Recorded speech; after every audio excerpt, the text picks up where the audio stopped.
अगला पॉइंट है risk retention. Retention का मतलब होता है किसी चीज को रिटेन करके रखना। रिस्क में बी रिटेन्ड नोइंगली और अननोइंगली। रिस्क जो है वो जानबूझ करके या अनजाने में रिटेन हो सकता है। Risk is retain knowingly when the risk is perceived and no attempts are made to transfer it to reduce it. Example के तौर पे इंडिया के अंदर जो व्हीकल है उसका इंश्योरेंस होना बहुत ज़रूरी है।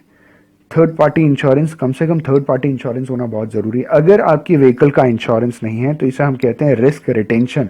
आपको मालूम है कि अगर आपकी गाड़ी के आगे आकर के किसी को इंजरी हो सकती है, किसी की डेथ हो जाएगी तो बहुत बड़ी लायबिलिटी आपके ऊपर आ सकती है। लेकिन आपको ये बात मालूम होने के बावजूद अगर आपने इंश्योरेंस नहीं कराया है, इवन बिना इंश्योरेंस के गाड़ी चलाना इंडिया में इलीगल है, मतलब उसके ऊपर पेनल्टी लग सकती है।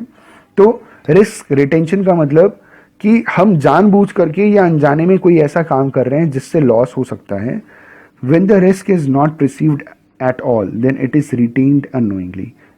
गाड़ी चला रहे हैं बिना इंश्योरेंस कराए, हमें मालूम है इंश्योरेंस कराना जरूरी है, तो यहाँ पे हम नोइंगली रिस्क रिटेन कर रहे हैं। और दूसरी वो कंडीशन होती है जहाँ पे हमें खुद जानकारी नहीं होती और वहां पे रिस्क रिटेन होता है। In such cases the person retain the financial consequences of the possible losses without realising of doing so.